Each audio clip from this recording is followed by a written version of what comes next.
Yeah. Oh, I like that one. That was a good one. And then I will tell us when we're up and running. We're live. We are live. We are. It says it. Bingo. Oh, wow. Happy Sunday, folks. Happy thunderstorming Sunday. I hope everyone is safe and inside their homes, because driving, a lot of the streets are a little flooded right now. Hopefully that gets our viewer numbers Yeah. up. Everyone's home. You can't be out. You can't be at the beach, unfortunately. But this week you could spend a lot of time at the beach, so get a nice little tan going. And you can spend the Sunday evening with us. And Maryann from Hi. And Maryann. Hi, how are you all? I'm Michael. Hi, Jessica. Hi. Yeah, what's going on? We have a special guest tonight. Big superstar tonight. Big superstar in the Massachusetts recovery world. Yeah. Wow. With my little CVS glasses. Keep staying humble. That's what we like, right? So I can start with our mission statement because I have it right in front of me and I'm not winging it. Greater Western Recovery Solutions mission is to raise funds and awareness to help connect people into treatment, provide access to recovery coaches in the community, support for veterans, opening up their options for treatment, which I think is huge, and scholarshiping people into sober living. So that's our mission. Julie said we're live. Mandy said, hi, everyone, and love you so much. Hi, Maryann. You're awesome and so grateful to have been able to be a part of M.O.A.R and have you in my life. That's from me. Oh, that's so nice. Thank you. Well, it's wonderful to be asked to be on the show. On the show. Our show, right. I had to hang up with my aunt Athena, and I said, because she wouldn't understand. I said, I'm going on a radio show. Yeah, it's hard to describe these things. It's like I'm going on a Zoom meeting, but it's on Facebook. We're going to talk recovery, but it's not on TV. It's like, how do you describe it? I have to do a live interview on Facebook. Right. Off the cusp. Me and Mike are very off the cusp in impromptu, right? Or what is it? Improv. Yeah, improv. Just very good. Very good. This is cool. Yeah. So I'm going to introduce you. I might do a bang up job, but you can introduce yourself as well. So Maryann Frangules, she is the executive director. Is that correct? For Massachusetts Organization of Addiction Recovery. Boom. Yes, this is cool. Yes. This is cool. M.O.A.R, otherwise known as M.O.A.R. Yeah, because the more you do, the more you want to do. Oh. Yeah. And you never spell it M.O.R.E again. Right. No, right? M.O.A.R. M.O.A.R. Yes, you got it. Kim G said, hi, Maryann and team. Hi, Kim. Our super social media superstar. So our team is our founder, Julie Bunch, co-founder, Debbie Moore, Mandy McGowan, Kim G, Linda Powell, Richie Evans, and then us truly, yours truly. Then us too. Lovely. Just us two bozos on the bus. Yeah. Right. Great Wealth and Recovery Solutions. I get it. Very nice. So can you tell us about how M.O.A.R came about and what you guys stand for, and maybe your mission statement as well, and all that good stuff? Sure. Basically, we started in 1991. That's a long time ago. That's a long time. And it was different people that were involved in treatment. And what was going on at the time was this thing got started. It was called managed care, which is about insurance. And prior to that, at least where I worked, if people needed help and they could come in 3 times a week, 5 times a week, go into inpatient 10 days. There were 28-day places that your insurance paid for. And then if you needed to go again, you went again. So there were options for help. It was not like the good old days, but your insurance would stand by you. So then one day I'm at work and the patients are coming to me and they're saying, how come my insurance isn't paying my bill anymore? And I'm like, what? What's going on? And then that's how I learned about managed care, that you had to have contracts then with insurance companies, and they monitored the time. And I learned about authorization was not a guarantee of payment. And I just saw things fall apart in the world that I saw. And I was very upsetting, because if someone is in need of help, and we all know that it's very hard to say you need help, and then to have insurance come in and say you can't get help. So I found out I was not alone. I also thought that's how licensure for alcohol and drug counselors started too, because we said if the social workers can do it, we can do it too. That only took about 30 years so that they could get insurance. So we started to speak up, but then it was a huge learning experience for me, because in those days, there was a big divide between public and private treatment. And you really didn't get a whole bunch of support. It was all, the tax dollars paying for treatment. But I also learned a lot about the beauty of residential treatment. I started my years of like volunteering and working for a certain residential treatment service too. So I loved it. I loved the whole continuum of care. And what we really wanted is what we're asking for today, was called the seamless continuum of care, which means that wouldn't it be great that if you walked into treatment, and then that everybody, because some people do, you got what you needed, whether it was inpatient, outpatient, whatever, and then you moved on. And that would be a beautiful thing and all. So, but that doesn't always quite often happen that way. So along the pike through all of this, and we actually were called back then the Massachusetts Organization of Americans for Recovery. You want some history? Yeah, we love the history. I'm gonna give you history. There was this is good information. Right. Organization in the 90s that wanted to do the same thing, and it was called SOAR, the Society of Americans for Addiction Recovery. So we said, hey, we named ourselves M.O.A.R. because we thought we'll be the Massachusetts chapter. We didn't ask them, but we said, okay, we'll be the Massachusetts chapter. So then we got ourselves invited to Washington to a big meeting. So that was like, we were making a name for ourselves, and I was still working in treatment at the time. I was volunteering. Then along comes 1998, and the New England School for Addiction Studies said, you know what, I think, why don't we form a New England-wide group? And then it was the New England Alliance for Addiction Recovery got started. And then SAMHSA, which is the Substance Abuse Mental Health Services Administration, up in Washington, D.C., that does funding for programs, nationally, said, let's do grants for this. So the New England School applied for it. And so that was our first time getting some grant funding.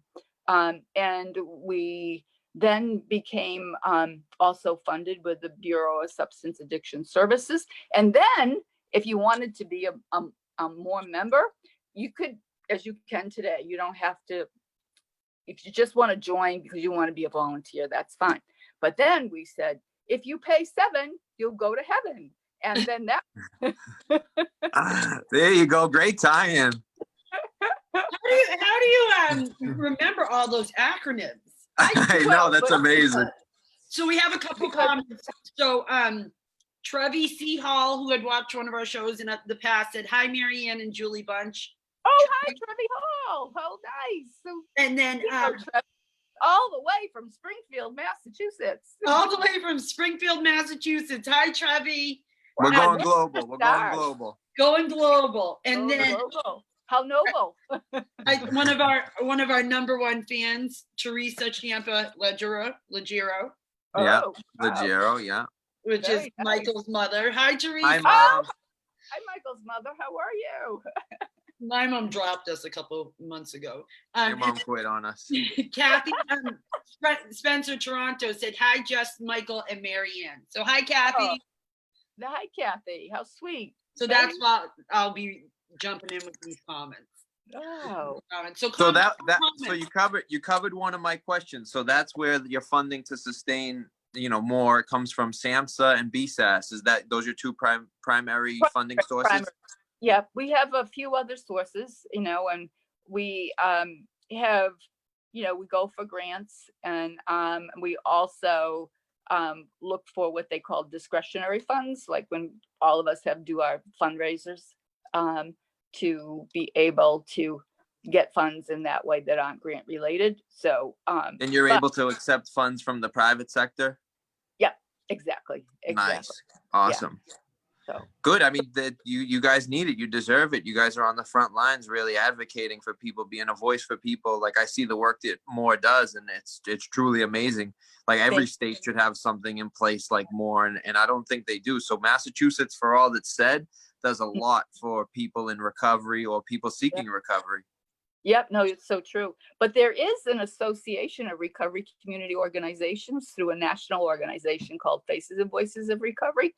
And then I do get to meet other statewide organizations from different states. So it's like a wonderful thing.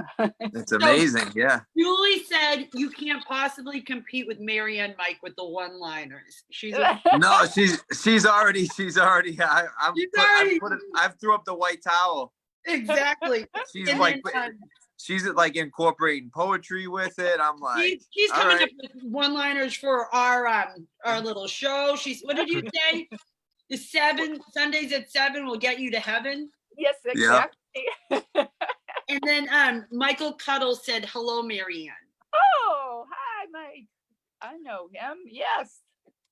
And Trevi said, tell him, Julie. So we know that you are the one-liner pro. I normally look to Mike for these one-liners, but we got you tonight. Yeah, we got you. You cover that. It's a lot of pressure. Oh, wow. Very good. Yeah. So through it all, we developed a mission statement that took 2 years, and that was like back in about 2001 or so. And it's to be able to organize people in recovery and their families and friends into a collective voice to educate the public about the value of living in recovery. So it's like, let's go. We might be different. We might have different philosophies about recovery. We might, we might exercise in a different way. We might come from different walks of life, but we can educate the public about the value of recovery. We can do it. Yes. I love it. I love your energy too. It's the best. It's the best. We try. Yes. Well, I have a lot of people I know in early recovery, so to excite them. Right. Which is great. So you talked about your role in the the treatment world prior to being a M.O.A.R member. So what kind of role did you hold in the treatment in treatment when you worked in the residential program? Okay. All right. So I get into recovery, and then I'm going for a master's degree, and I'm saying to myself, not that you need a master's, especially back then, but what do I do and where do I go? So I ended up volunteering at a residential treatment place in South Boston. And then I also worked Saturdays in the emergency room, no less, over at the Faulkner Hospital for a while I worked full-time at Sheridan Corporation for the hotel business. So your career in the treatment world prior to M.O.A.R was pretty much all volunteer work? Yep, it was volunteer until they said, we can start to pay you. And I'm like, okay, I don't mind. Yeah, God bless you. Absolutely. And then my first full-time job was at CCAP, St. Elizabeth's Medical Center. Oh, yeah, the acute treatment services that they have there. Yeah, I did outpatient for 14 and a half years there. Wow. Yeah, that was the time. Yeah. So we actually have a newcomer named Chris. He said, hello, all. I'm new. I'm Chris from Connecticut. Oh, nice. Welcome, Chris. Thanks for watching from Connecticut. if you need anything from us, feel free to message the page. Yeah, message on the link to the live feed. Whatever you need, we'll reach out to you. We'll talk to you. We'll be there for you. Give us a call. Give us a message. Whatever we can do. We're here to support you. Yeah. Absolutely. And you can comment on here if you have anything, like, and we can interact with you. If you have any questions for Maryann, we're here. And I spoke too soon because my mother said hi there. So my mother is now watching. So there you go. Your mother will never leave you. Never, never. But yes, Chris is now looks like he's interacting with Debbie. So we're here, and just if you need anything to reach out. Very good. That's great. That's good. Yeah. So Yeah, here we are doing this Zoom thing, which you know, with COVID-19, the introduction to Zoom, and then we went like with everybody else from the 12-step groups, like Greater Waltham Solutions, you know, went right away doing our meetings, our conferences, all on Zoom, and connecting with people that we didn't connect with before. So it just helped to bring you know, outreach. Naturally, I think we all like to have that real one-to-one interface, but there's some value to this. There's really value. We can be Zoom stars, which is wonderful. I know some of the Zoom meetings, the M.O.A.R meetings, you guys, I remember one of the first one, it had over 100 people, so you couldn't even join. And that was like the most ever at one of the M.O.A.R meetings, because I think it was, because normally you have them in the different counties, right? Like Middlesex, it was a statewide. Yeah. And this was statewide, and Zoom really can bring a lot of people together, even though, like we've been saying, that what's going on with COVID and everything, it's our disease's, you know, biggest stream, right? Like we had talked about on the other ones about, you know, like Mike's line, that I like to say is Mike's line, but I guess it's not. No. The opposite of addiction is connection, and how that has us all feeling, and, you know, the uneasiness and all that stuff. Right. But luckily we have the Zoom platform, and I think the recovery community has really stepped up in, you know, making Zoom meetings and making those platforms available. And I think M.O.A.R is one of the big components to that too. Yeah, absolutely. Absolutely. And it's filled its way into like treatment, and treatment is finding this too, that even able to give people on MAT, doctors being able to see people through telehealth. Yeah. It's worked out in a very, very, very positive way. And we probably never would have thought that, you know, zooming right in.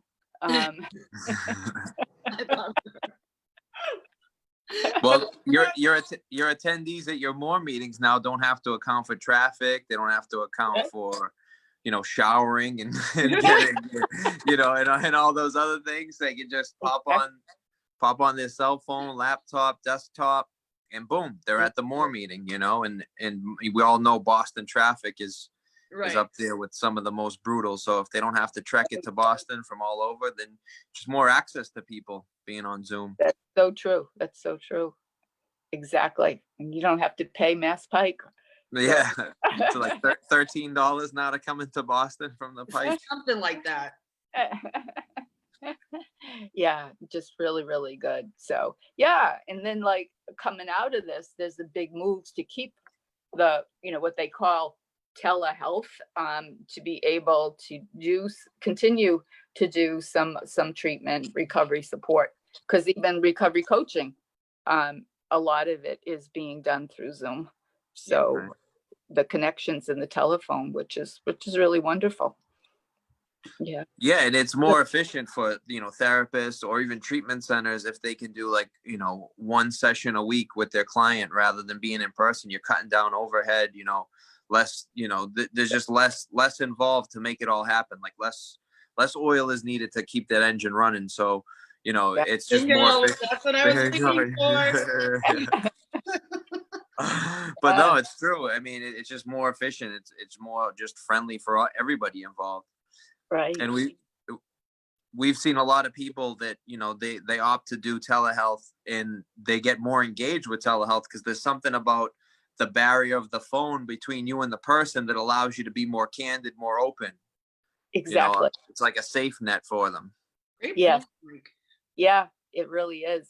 So we're even in the beginning stages, and beginning stages is going to move rapidly to do our Recovery Month celebration through Zoom, at least a good deal of it. And that's going to be September 23rd.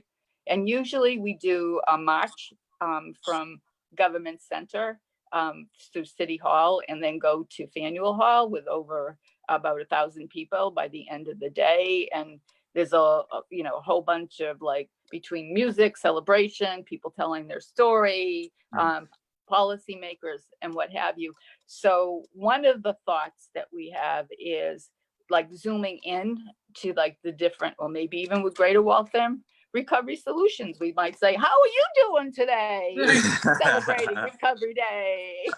No, that's a great event. Let's hear from them. Yeah.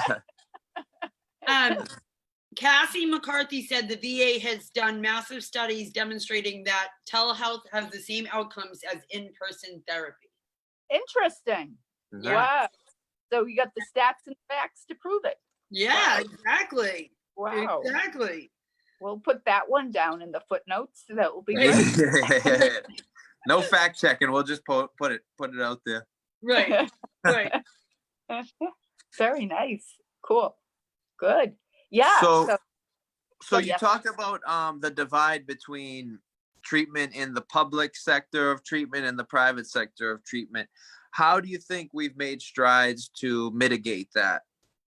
I think that it's moving forward.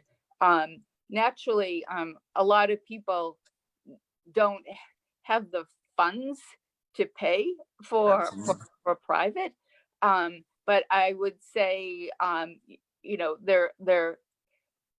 there is movement towards, with private to support people with scholarships when, Absolutely. which is a great thing. And I think that the public has really improved over the years, because there's a lot of emphasis on best practices. One of the things that I know we all want to work on is building workforce development and having people in the field get a better salary. And I didn't say celery, I said salary. Yeah. They're both green, so we'll count it. Right. Because that is one of the things that it's hard to keep people, even if they want to stay and they have families. Lots of times they don't, in many situations, they don't make enough. So we need to build incentives in that way. Well, there's an employee pay discrepancy between working in a private treatment center and a public treatment center. So, yeah. But I mean, honestly, the public sector has come a long way. There's many reputable treatment centers that are that are publicly funded, government funded, state funded in Massachusetts, especially, that I feel safe sending a person who's seeking help to. And it wasn't like that when I got clean and sober. It wasn't. There were very few and far in between. Yeah, absolutely. And we're one of the few states that has residential treatment, because most states will have you do, which isn't bad, but outpatient and being in a sober house. But some people really need the structure of residential treatment. And we have varieties of them, some are therapeutic communities where you're inside for a while and you get to know about your certain behaviors that get in the way. Others teach you how to go to work and come back and live in the community, which is a real positive. And then we have some, and not enough, of family residential treatment where a family can live in residential. So that's exciting. So Julie said one positive point about telehealth is you can see people in their living situations. Yes, that's right. A positive? Okay. Yeah, that's very good for Julie. Yes. Yeah. Yes. You see their environment. Yes.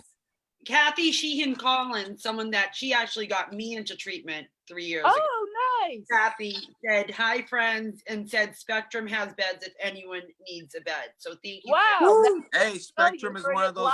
Here. Perfect. Right, yeah. Exactly. Yes.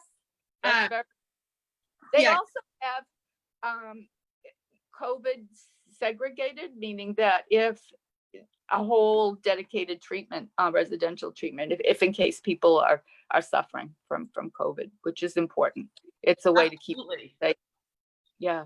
And Debbie said her son does therapy via Zoom and feels more comfortable with Zoom, doesn't feel as vulnerable. So that's exactly like, Mike, what you were saying is, you know, there's that barrier. So it's not so open and exposed while you're having those like deep conversations about whatever it is, the trauma, abuse, anxiety, depression. Bless you.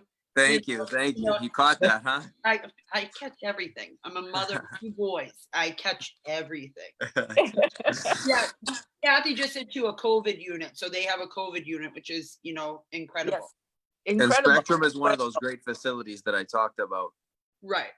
And Kathy's one of my, I will be forever indebted to Kathy that she came into my life. I'd started going to meetings and I needed help. I couldn't stop drinking. I couldn't stop, you know, doing benzos, and she bought me a bed because you're so resistant and you put up all those blockers. I'm like, I'm not going unless there's a TV in my room, like just like bratty stuff. And she made it happen. So big shout out to Kathy Sheehan Collins. That's beautiful. So thank you.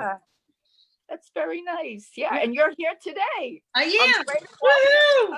Solution. So there is a solution. There is a solution. There is a solution. So can we talk a little bit about your personal recovery story? How you sought recovery? Oh yeah. Well, that's kind of like it's not as dramatic as some, but it is a story. It is a story. It was dramatic to you, right? This is true. This is true. Well, you know, at get this, at church dances, I drank too much wine. So, you know, and then I had a boyfriend that said, "You're embarrassing me," because I used to like, do you even know what a Singapore sling is? No, I can't say I do. No. Right. A Singapore. You gotta fill us in. You gotta fill us in. They're like fancy Chinese drinks, and they were syrupy and sweet. So that was my thing. It's like a Mai Tai. Yeah, but then I also suffered dramatically from an eating disorder, and so my spiritual awakening was learning that alcohol has 100 calories an ounce. So that was my big, you know, like put it down. And then, but I still, you know, suffered from the behaviors like most people do, you know, and I had to get a lot of help. And my way was probably I went through 50 therapists. And I also, I visited 12-step meetings and then started working in treatment myself. And then today I can say since the early 80s, I have been alcohol and drug free. So, you know, but I also have gray uncolored hair because of COVID today. So Julie, Greg Davenport, and Trevi all know what those Singapore Sundays or Singapore slings. Yeah. I was gonna say slides. Yeah. So they all know what those are. Kathy said you all. They get a prize. They get a prize. They get a prize. Prize. Kim G will remember that from our recovery. They get a portion of the $0 that's in our account. Exactly. Looking for donations. So let's see. So hold on. Kathy Collins said you all three do great work. Greg Davenport said Jess and Michael love you too. Hi, Maryann. Hi, Greg. Greg Davenport. Hi, Greg. So Debbie knows what the drink is. Kathy said RH knows Singapore slings and slow gin fizzes. Slow gin. Oh yes, very very similar. And she probably knows what a Tom. Tom what? Tom Collins. Oh, Tom Collins. Oh, I know that one. I know Tom Collins too. Yeah. Yeah. Mike, but the best thing is recovery from all that. Exactly. That's the best drink you can have in your glass. Okay. Ooh, there you go. Michelle Barrow said, "Hi, Michael. Can you tell me where there's a family support meeting?" So we're back meeting live second week of July. And I will give you more information as to the address and time. If you want to message me, I know Michelle, so you can message me. You have me on Facebook. I'll give you more information. Second Tuesday in July, 7:30. Awesome. Bingo. Good information. See, that's what we're here for. If you guys need any resources, if anyone has any questions for Maryann, comment. Comment. Very good. Yeah, so let's see. What else? If you want to learn about the Malden Recovery Court, you can zoom in to our More Action for Recovery meeting. It's really more North Shore, but it doesn't make a difference on Zoom. You don't have to go up 128, but maybe you do anyway. But we are having Giovanna, who is the top probation officer, and the judge might come, and some recovery court alumni might be there. So you just the world might want to know. So there you go. Yeah, what date is that meeting? That, and I will forward you the Facebook flyer for it. It is Monday. It is 7 p.m. and it will be on our Facebook, and I can forward it to you too. Is that tomorrow, Monday? No, excuse me, I'm lying to you. I hate it when I lie. Oh, Maryann, you would never. Yes, this Tuesday, the 30th at 7. Tuesday the 30th. Yes. Perfect. All right, what else do we got? I think that's all the comments. They're on the page talking about the different drinks that we get a virgin Singapore sling. We're going old school here. Now they're on this roll all of them. We started something here.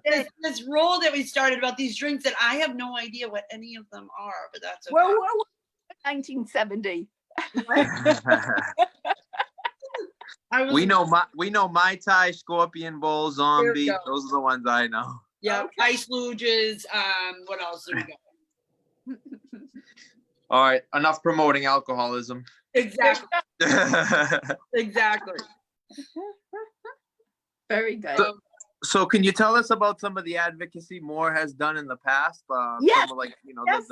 the big things, I know the events and stuff like that, but some, pushing to get policies changed. I'm sure you guys do a lot of that stuff.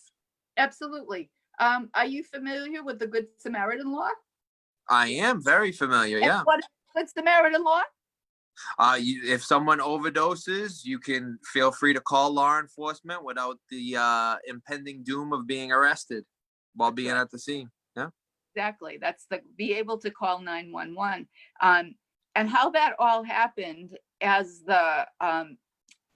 the whole Oxycontin heroin was mounting and overdoses were just going wild in like around 2007, 2008, 2009. That was our generation's drink.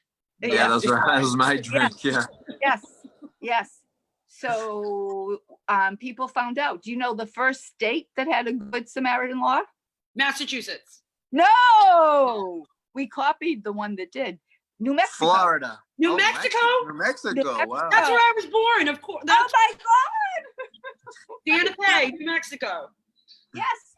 So they said in Massachusetts, Department of Public Health, people working, they had opioid overdose prevention coalitions. They said, let's get a Good Samaritan law. Well, I happened to be at a certain coalition meeting. In walked 2 policemen, and their heads were down. They were very upset. They found someone dead in a snowbank, and it was because of an overdose. And the people around the table said, if only we had a Good Samaritan law. And so I was like, we're on it. And so we became leaders to get it passed. It took about 4 years' time, and in Massachusetts, that's like overnight.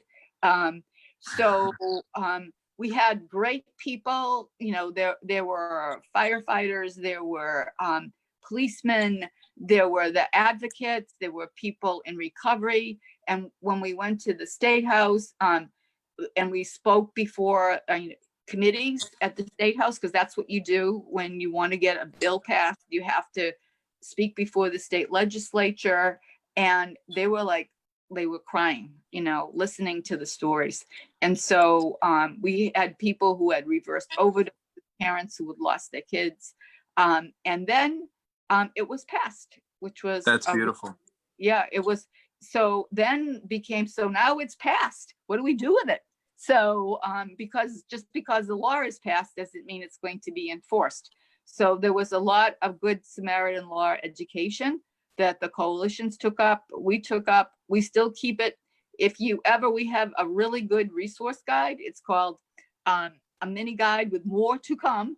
And in it, it's a great resource guide. You guys have everything in there. Like you go through detox, all those detoxes, residential. You must have one, Mike. I have some laying around in my office. I do. Yeah. They're the go-to. They're like the holy Bible of like recovery resources. Wow. That's wonderful. It's so good to hear that. So the Good Samaritan law is in that to continue to encourage people to call 911, which is really important.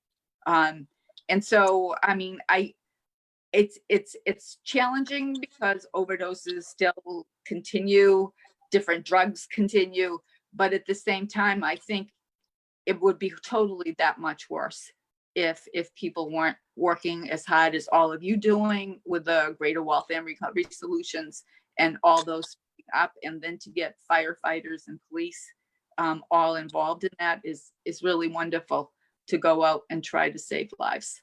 So then that's what we do. Absolutely. And thank you guys so much for helping push that law. You're welcome. This year, what we're some of the things that we are trying to do is licensure for recovery coaches. And it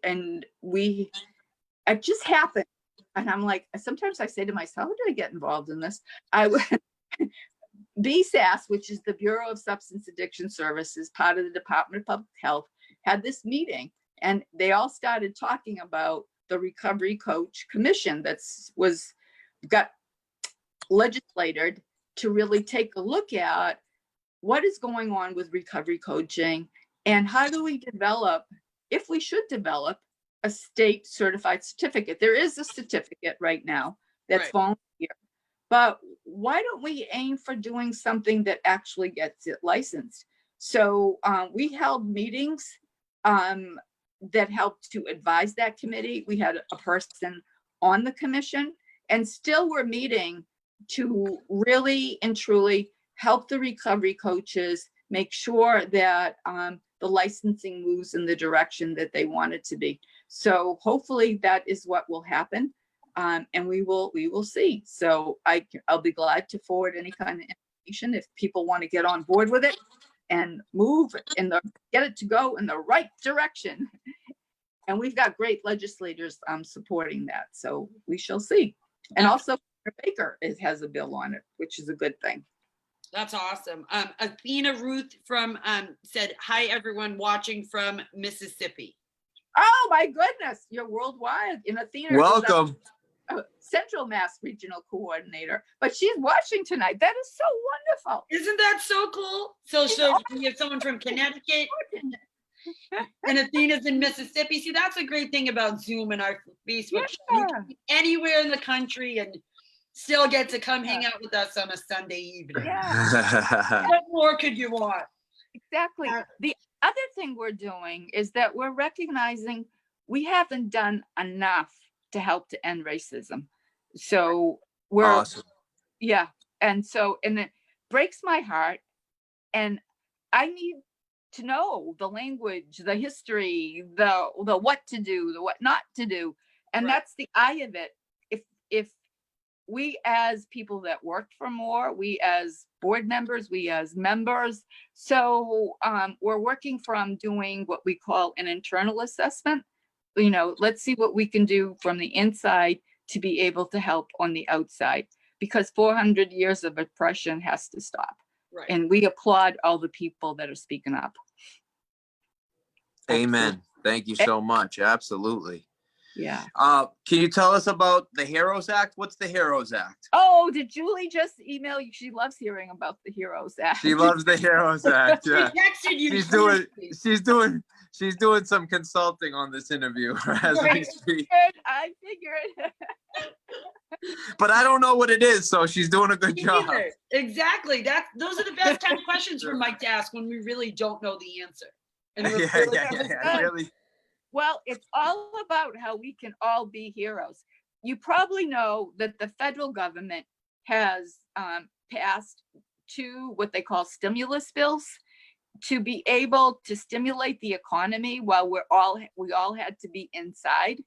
Well, there's another piece out there, and Capitol Hill has this opportunity. Capitol Hill is Washington, D.C. versus Beacon Hill, which is Boston, Massachusetts. Just in case people get it mixed up. Just in case we're confused, yeah. I might have been. I'm not saying I was, but I might have been. You might have been. That was perfect clarification. So what this bill will do, it will help city government, it will help state government, it will help addiction treatment to get back on its feet. Because you may not know, or you might know, that COVID-19, because of a slowdown economy, because of all it took to take care of those suffering from COVID-19, $5 to $8 billion. And I'm not saying 1,000, I'm not saying 100,000, I'm not saying 1 million, it's billion. So how for just Massachusetts. Yeah, just Massachusetts. And we're not the only state that's happening. So we're saying, hey, big brother in Capitol Hill, we need some more funds in order to turn around and help the country out, help our residents here out, get back on its feet again. And it will really help addiction treatment service and recovery support services to get that HEROES Act passed. It passed in the House of Representatives. Now it must pass in the Senate. So it's highly likely that who are our 2 senators that go to Capitol Hill? Do you want me to tell you? Tell us, yeah. All right, I'll be glad to do that. There's Senator Markey and Markey, yeah, Edward Markey, yeah. And Markey, yeah, I know that name. Elizabeth Warren, yes. So they likely would vote for it, but it's senators in some other states. So you got to just call your relatives who live in other states, like Mississippi, like California, like New York, like whatever, and say to them, you know what? We got to get this HEROES Act passed. Are you going to call your senators and ask them to get on board with this? So it's up with the HEROES Act and up with stimulating the economy to get our cities going again, our state going again, our treatment centers going again, because we want to live beyond this and help people get better, right? Amen. There we go. Amen. I love it. So, Right. Christopher Engelhardt said, I would love to receive that information. I'm a recovery coach, but needed to take the exam before COVID. Okay. So All right. we'll get that information out on the page for more and stuff like that. And then Michelle Barrows asked if recovery coaches have to recertify. I don't think so. Well, if they're voluntarily certified, they would do what they need to do to recertify. But what we have to do with that bill is make sure that there is what is called a grandparenting clause, which means those that got themselves certified or would have other approved criteria wouldn't have to take the test. Right. Because they already did it. Yeah. So that's the thing that's important. That's what they call, I'm going to teach you something. That's what they call about making sure the language to make the grandparenting happen is in the bill. So, Right. Yes. Right, she says. Right. Anything you say. You're absolutely right. Because I know that, like, for myself, I did the recovery coach course in January of last year. Yeah. So I still need to do like the hours and stuff like that to get my CARC. But I know that people that did it previously didn't need to do the test.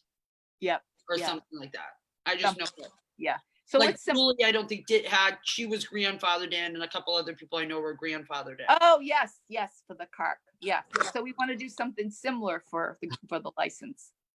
So what's your opinion on having a licensing procedure protocol for the recovery coach? Are you for it? What are the pros and the cons? Because I'm sure there's cons that go along with it too. Sure. I think for myself personally, and I did go through the Recovery Coach Academy, what have you, but it's not like I'm going to benefit personally from this. But I think what's important is that you can watch the standards.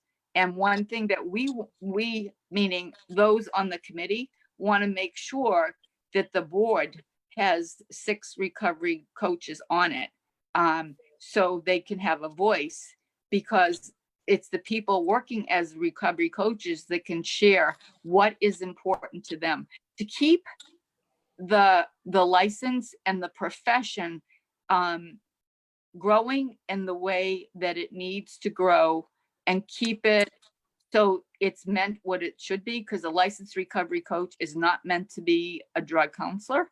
It's not meant to be a social worker. And then at the same time, it needs to have standards, because just because you might be a sponsor, and maybe even a good one, doesn't make you a recovery coach. Right. No, it does not. Right. 2 separate things. There you go. You got 2 it. separate things. So pretty much what you're saying is it legitimizes the recovery coach certification. You are so right. Thank you. He is so right. He knows. You've seen the light and you know what's right.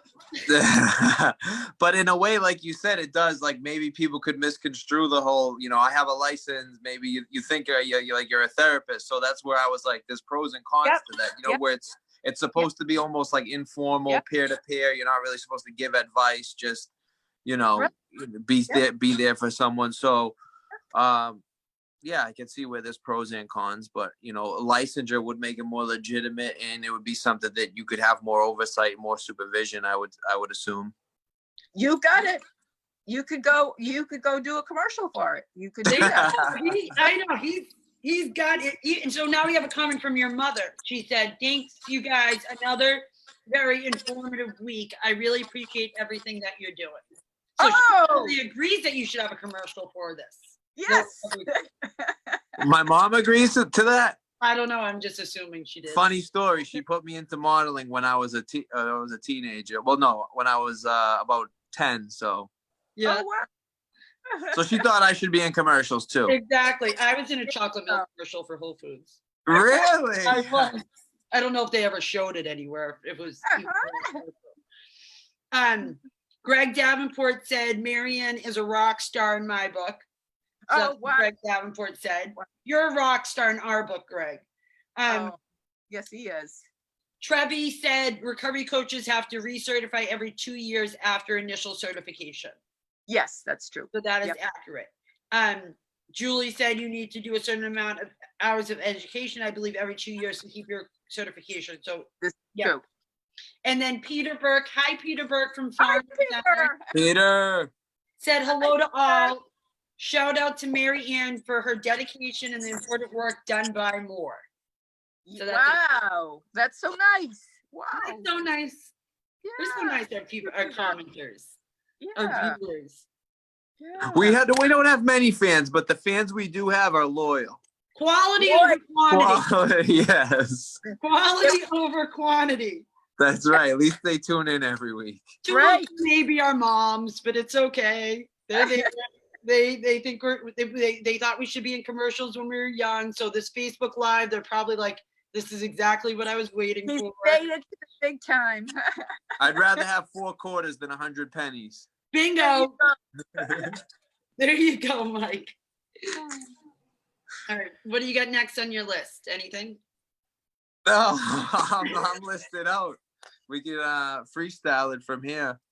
Okay. So you talked about the HEROES Act.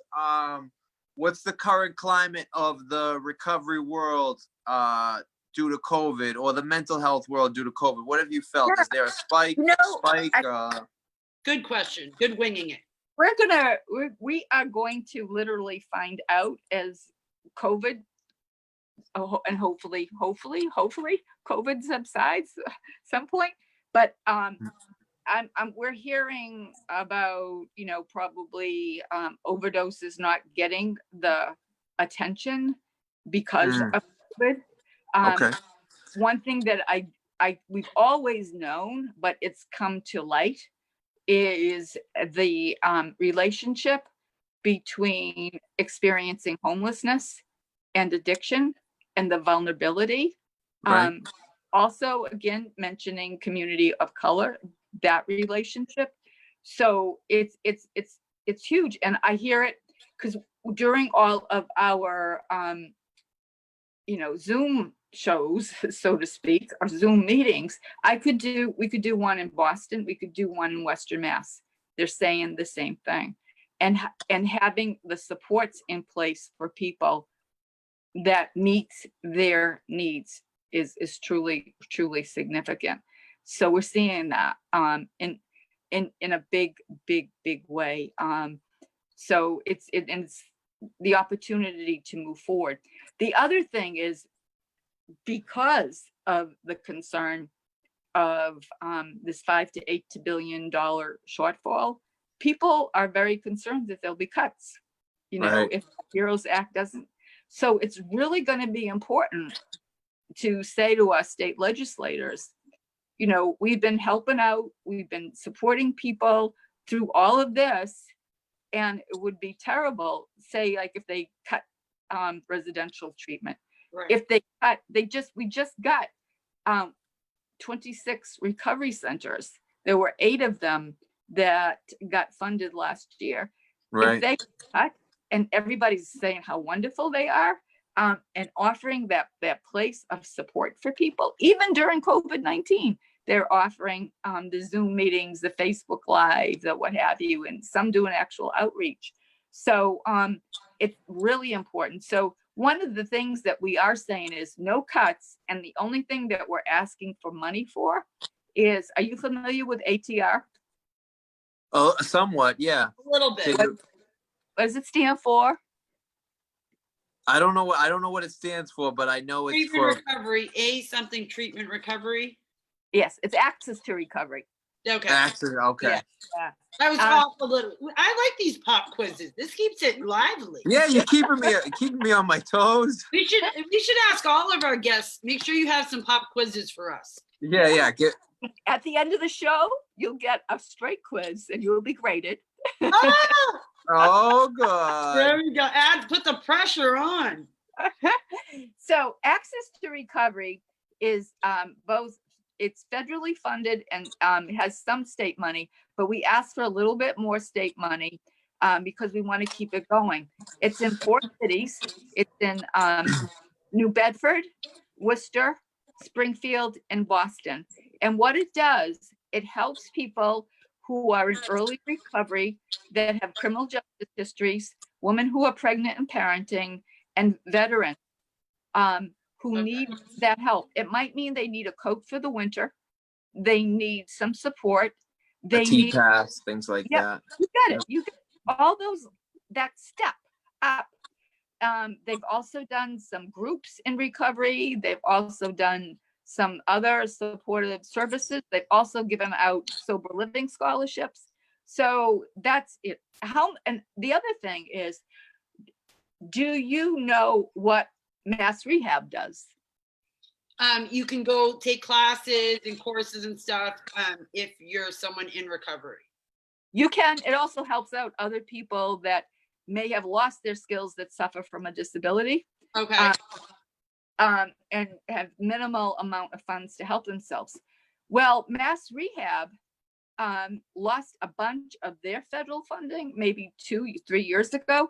Okay. So we asked through this coalition we belong to, the Mass Coalition for Addiction Services, for money that could be funneled from BSAS to Mass Rehab to help people go to school for alcohol and drug counseling, maybe recovery coaching, maybe other fields.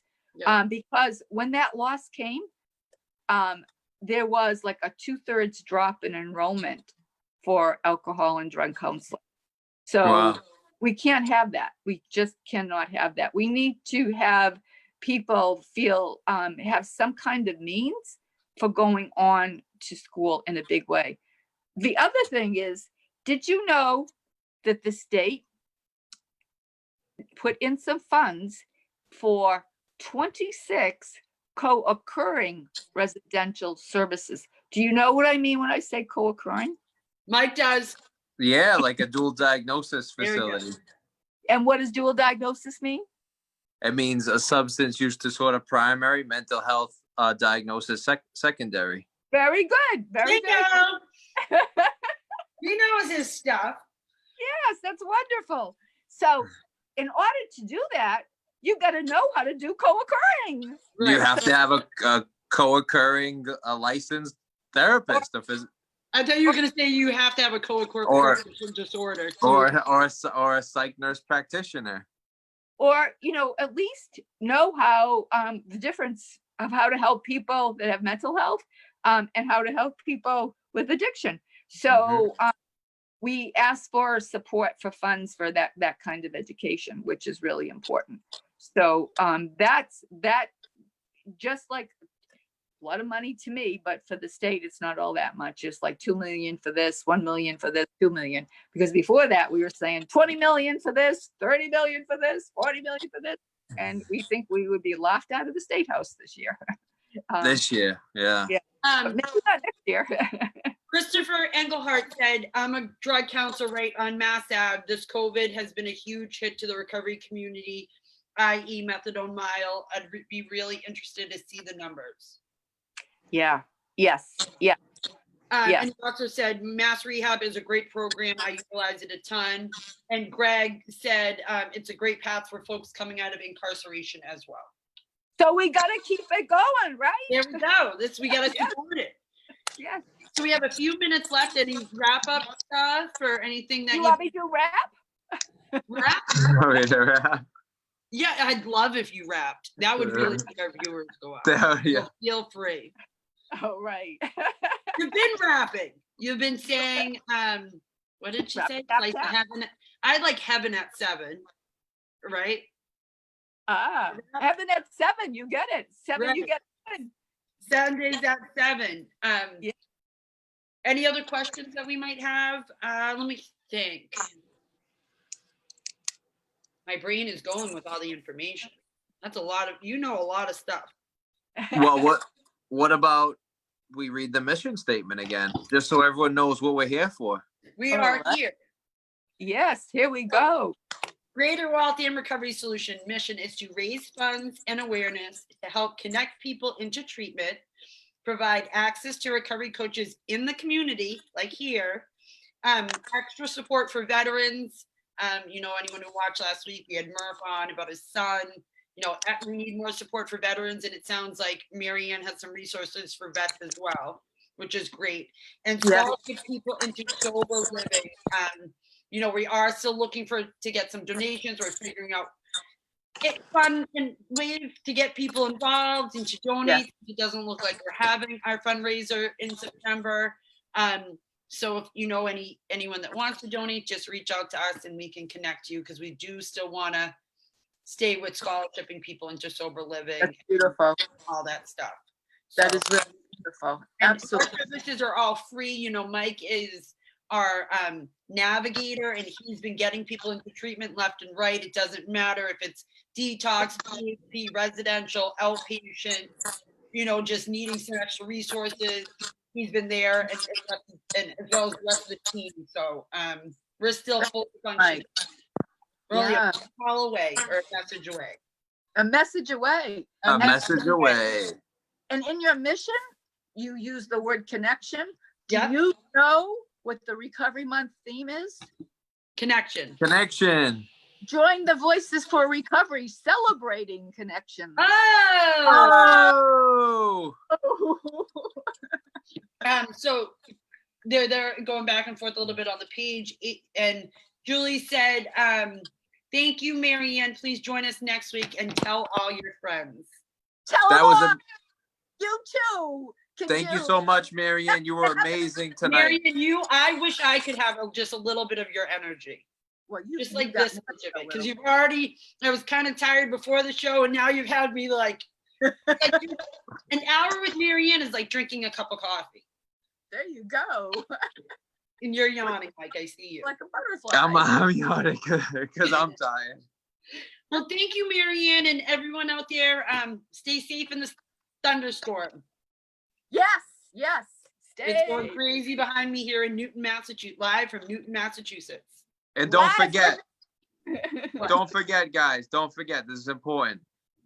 Leave the world a better place than you found it. Yes. Thanks, Yes. Mike. Good night. Good night. Thank you.